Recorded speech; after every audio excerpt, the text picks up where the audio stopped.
Radhe Radhe friends, आप सभी कैसे हैं। आई होप आप सभी अच्छे होंगे। तो फ्रेंड्स चलिए आज मैं आप लोगों के साथ डिस्कस करने वाली हूँ हर बार की तरह प्रतियोगी परीक्षाओं में पूछे जाने वाले कुछ ऐसे प्रश्नों को फ्रेंड्स जो आपसे लगातार प्रतियोगी परीक्षाओं में पूछे जा रहे हैं। और फ्रेंड्स बहुत से बच्चों को ऐसे प्रश्नों को लगाने में बहुत सी दिक्कतों का सामना करना पड़ रहा है। लेकिन फ्रेंड्स मेरे इस वीडियो को देखने के बाद से आप लोग को ये क्वेश्चन लगाने में थोड़ी भी दिक्कत महसूस नहीं होगी। उसके लिए आपको क्या करना है फ्रेंड्स, तो फ्रेंड्स उसके लिए आपको हमारे चैनल को सब्सक्राइब करना है, बेल आइकन दबाना है और वीडियो को शेयर करना है। तो फ्रेंड्स चलिए हम आपका टाइम वेस्ट ना करते हुए हम आते हैं आज के अपने इस टॉपिक पे।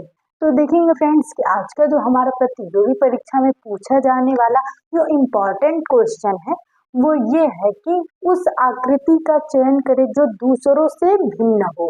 क्या पूछ रहा है कि उस आकृति का चयन करें जो दूसरों से भिन्न हो। क्वेश्चन क्या है देखेंगे, ए बी सी डी।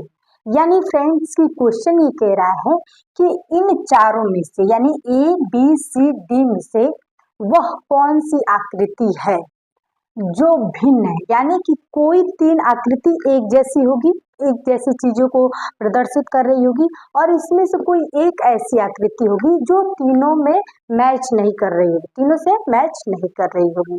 तो फ्रेंड्स ऐसे प्रश्न आपसे प्रतियोगी परीक्षा में लगातार पूछे जाते हैं। क्या है फ्रेंड्स, लगातार पूछे जाते हैं और बच्चे क्या करते हैं फ्रेंड्स, लगा नहीं पाते हैं। तो मैं आप लोगों को बताऊंगी बहुत ही अमेजिंग तरीके से ऐसे क्वेश्चनों को कैसे हल किया जाता है। तो देखिए, तो आइए हम करते हैं इसको हल। क्या करेंगे फ्रेंड्स, इसको हल। अब हम क्या करेंगे फ्रेंड्स कि सबसे पहले मान लीजिए कि हम प्रतियोगी परीक्षा में बैठे हुए हैं तो हमें लिखने के लिए तो मिलेगा नहीं, लेकिन फिर भी मैं आप लोगों को लिख करके इसको समझा रही हूँ। तो सबसे पहले हम क्या करेंगे कि ये आकृति अपनी कॉपी में बनाएंगे। क्या करेंगे फ्रेंड्स, इसको अपनी कॉपी में इस आकृति को बहुत ही अच्छे से बना लेंगे ताकि हम जब इस आकृति को लगाएं या फिर इस क्वेश्चन को समझें तो हमें कोई दिक्कत महसूस ना हो। तो सबसे पहले हमने बना लिया 4 बॉक्स। देखेंगे अब सीरियल तरीके से इसको हम लगाते चलना है। देखेंगे सबसे पहला जो सिमिलर मिल रहा है चारों में क्या है कि 1 2 3 क्या है फ्रेंड्स, 3 लाइन है। इसमें हो गया 1 2 3। अब देखेंगे फ्रेंड्स ए की बारे में हम देखते हैं। ए में क्या है, कितने तीर है पहले गिनेंगे, 1 2 3 4 5, 5 तीर है। इसमें देखेंगे 1 2 3 4 5, इसमें भी 5 तीर है। सी में देखेंगे तो 1 2 3 4 5, 5 तीर है। और डी में देखेंगे 1 2 3 4 5। यानी फ्रेंड्स की ए बी सी डी में चारों में एक चीज कॉमन है कि 5 तीर है। सबसे पहले हम भी क्या करेंगे, इसमें जैसी आकृति में दी हुई है वैसे हम क्या करेंगे, इसमें वो आकृति बना लेंगे। क्या करेंगे फ्रेंड्स, बना लेंगे। चलिए आइए बना लेते हैं हम।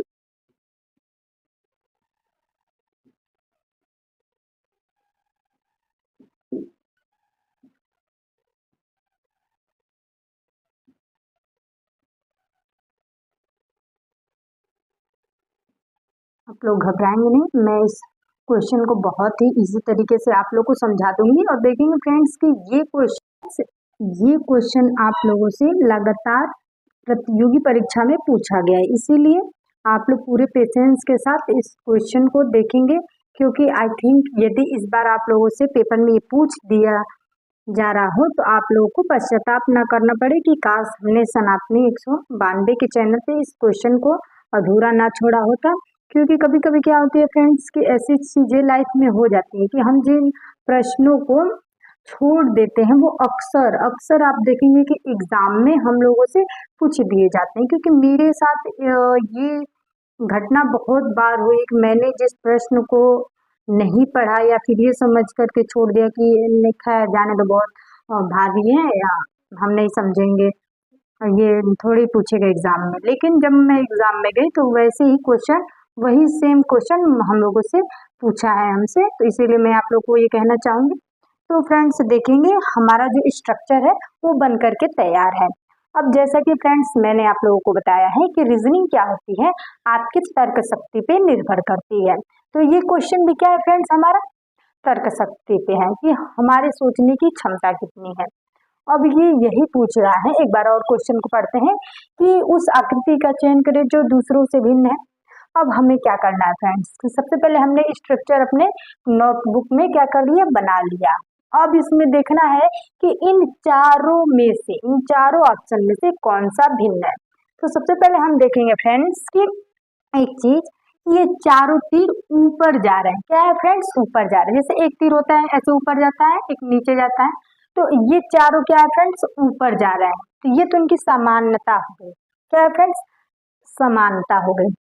दूसरी चीजें जब हम तर्क करेंगे तो देखेंगे कि मान लीजिए आप तर्क करते हैं कि अरे इसमें तो 1 2 3 4 5 तीर है, तो इसमें भी गिनेंगे तो इसमें भी 5 तीर आएगा, इसमें भी गिनेंगे तो 5 तीर आएगा, और इसमें भी गिनेंगे तो 5 तीर आएगा।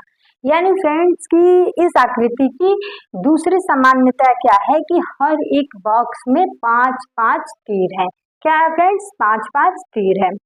अब देखेंगे फ्रेंड्स तीसरा जब हम तर्क करेंगे तो देखेंगे कि इन सभी पांचों का जो ऊपरी हिस्सा हुआ है वो क्या है, रंगा हुआ है। क्या है फ्रेंड्स, रंगा हुआ है। यानी कि विकल्प ए का जो तीर का ऊपरी हिस्सा हुआ है फ्रेंड्स, वो क्या है, रंगा हुआ है। उसी प्रकार बी विकल्प का जो तीर है उसका भी ऊपरी पांचों तीर का रंगा हुआ है हिस्सा। विकल्प सी भी रंगा हुआ है और विकल्प डी का भी तीर का जो ऊपरी हिस्सा है वो रंगा हुआ है। ये तो हो गया फ्रेंड्स हमारा तीसरा कॉमन चीज। अब हमें और थोड़ा सा अलग होकर के सोचना है। तो फ्रेंड्स जब हम देर तक सोचेंगे तो एक चीज हम लोगों को मिलेगी। आप लोग देख रहे हैं कि प्रत्येक बॉक्स में कितने बड़े तीर हैं और कितनी छोटी तीर है। तो देखेंगे विकल्प ए में जब हम देखेंगे तो 1 2 3 4 क्या है फ्रेंड्स, लंबी तीर है, और एक क्या है, छोटी तीर है। उसी प्रकार बी में आते हैं, बी विकल्प में देखेंगे तो 1 2 3 4 क्या है फ्रेंड्स, लंबी तीर है, और एक क्या है, छोटी तीर है। अब इसी प्रकार सी में भी देखेंगे तो सी में भी 1 2 3 4 क्या है फ्रेंड्स, लंबी तीर है, और एक क्या है, छोटी तीर है। क्या है फ्रेंड्स, एक छोटी तीर है। अब इसी प्रकार डी में भी देखते हैं तो डी में देखेंगे फ्रेंड्स कि 1 2 3 लंबी तीर है और 2 क्या है फ्रेंड्स, छोटी तीर है। क्या है फ्रेंड्स, छोटी तीर है। अब देखेंगे फ्रेंड्स कि हमने अपने तर्क के अनुसार जो तर्क किया है वो चीजें लिख दी हैं। अब देखेंगे कि फ्रेंड्स विकल्प ए में 4 लंबी तीर और एक क्या है, छोटी तीर मिली। विकल्प बी में 4 लंबी तीर और एक छोटी तीर मिली। विकल्प सी में 4 लंबी और एक छोटी तीर मिली। लेकिन फ्रेंड्स विकल्प डी में अलग है, 3 लंबी तीर और 2 क्या है, छोटी तीर मिली। और क्वेश्चन में हमसे क्या पूछा है कि उस आकृति का चयन करें जो दूसरों से भिन्न हो। यानी फ्रेंड्स के देखेंगे विकल्प ए बी सी में एक समानता मिलेगी। समानता क्या है कि इन तीनों विकल्पों में ए बी सी में 4 लंबी तीरें और एक छोटी तीरें मिल रही। क्या मिल रही फ्रेंड्स, 4 लंबी तीरें और एक छोटी तीरें। यानी ये समानता है। लेकिन विकल्प डी क्या है फ्रेंड्स, इनसे भिन्न है। इसमें 3 लंबी तीरें हैं और 2 छोटी तीर है। तो ये क्या हो गया फ्रेंड्स, भिन्न हो गया।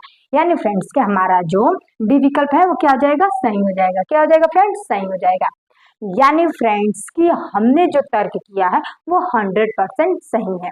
तो फ्रेंड्स देखेंगे रीजनिंग के प्रश्नों को लगाना कितना आसान है, लेकिन कब, जब आप रीजनिंग को पर डे लगा रहे हैं। यदि फ्रेंड्स आप ऐसे क्वेश्चन को पर डे लगा रहे हैं तो जब प्रतियोगी परीक्षा में आप लोगों से ऐसे प्रश्नों को जब पूछता है तो आप लोग उसको सेकेंडों में लगा सकते हैं। और फ्रेंड्स यदि आप रीजनिंग के प्रश्नों को पर डे नहीं लगा रहे हैं तो आप कंपटीशन में ऐसे प्रश्नों को लेकर लटक जाएंगे, मतलब ज्यादा टाइम लगेगा और आप सही कर भी नहीं पाएंगे।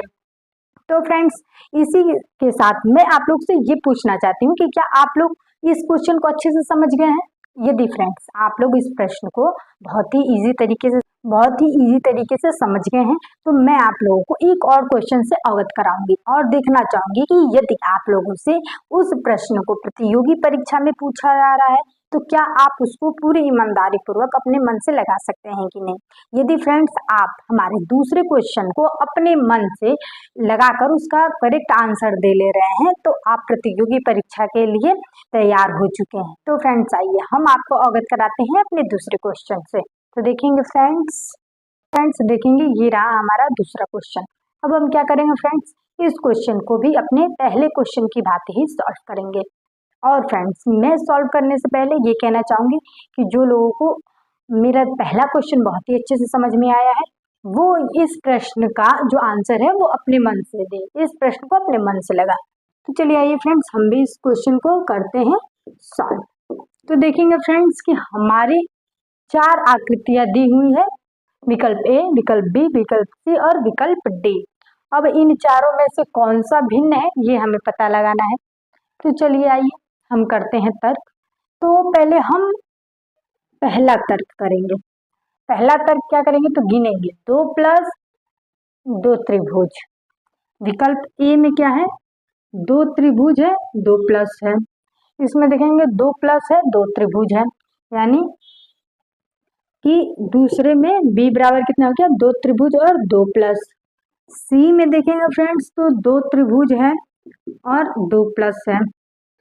डी में देखेंगे तो 2 त्रिभुज है और 2 क्या है फ्रेंड्स प्लस है, क्या है प्लस है, इसलिए हम क्या करेंगे 2 2 लिख देंगे। यानी फ्रेंड्स कि हम देखेंगे विकल्प ए बी सी डी में एक चीज तो समान है, क्या है वो प्लस और त्रिभुज। जो प्लस और त्रिभुज है वो 2 2 की संख्या में है, यानी जो संख्या है वो बराबर है। अब दूसरा तर्क देखते हैं, इसी में हम बराबर करके दूसरा तर्क को लिखेंगे। तो दूसरा तर्क ये देखेंगे फ्रेंड्स कि इनमें क्या है, इनमें संख्या देखेंगे तो संख्या क्या है 1 2 3 4।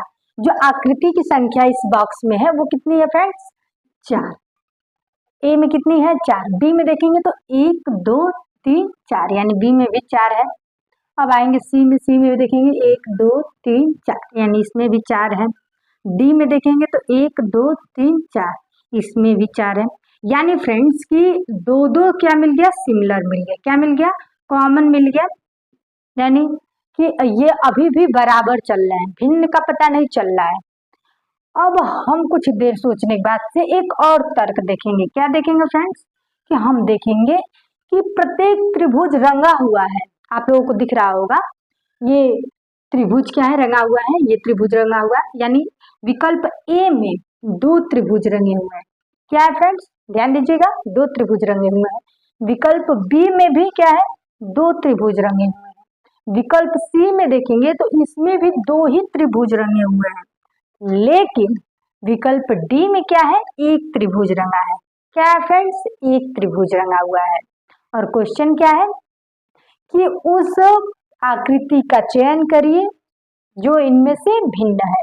यानी फ्रेंड्स कि 2 2 2 विकल्प ए बी सी में 2 2 त्रिभुज रंगा हुआ है और विकल्प डी में 1 त्रिभुज रंगा हुआ है, इसीलिए फ्रेंड्स हमारा विकल्प डी क्या हो जाएगा फ्रेंड्स सही हो जाएगा। तो देखेंगे फ्रेंड्स कि हमने मिलकर कितने इजी तरीके से इस प्रश्न को सॉल्व कर लिया, लेकिन कंडीशन क्या थी कि मैंने इस प्रकार के क्वेश्चन को आप लोगों को बताया था और पहले से पढ़ा हुआ था, इसलिए मैंने इस क्वेश्चन को फटाक से सॉल्व कर लिया। अब ये मुमकिन आपके लिए भी तब होगा जब आप पर डे रीजनिंग के प्रश्नों को लगा रहे हैं, उसको समझ रहे हैं, क्योंकि आप पर डे जब पढ़ेंगे तो धीरे धीरे जो शिक्षा है आपके दिमाग में स्टोर होगी, ये जो लगाने की क्षमता है धीरे धीरे आपके अंदर बढ़ेगी। आप नए नए तरीके जानेंगे क्वेश्चनों को सॉल्व करने के लिए, जो प्रतियोगी परीक्षा में आपके लिए बहुत ही सहायकपूर्ण साबित होगी।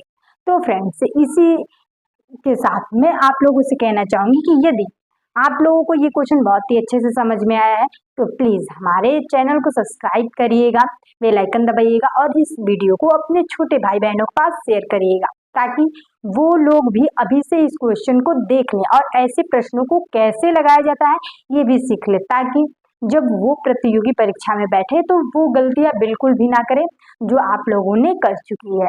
तो फ्रेंड्स आई होप आप लोगों को ये क्वेश्चन समझ में आएगा और फ्रेंड्स इसी के साथ मैं उन लोगों को धन्यवाद देना चाहती हूँ जिन्होंने हमारे चैनल को सब्सक्राइब किया है और बहुत ही शिद्दत के साथ हमारे वीडियोस को देखते हैं। उनको बहुत बहुत धन्यवाद।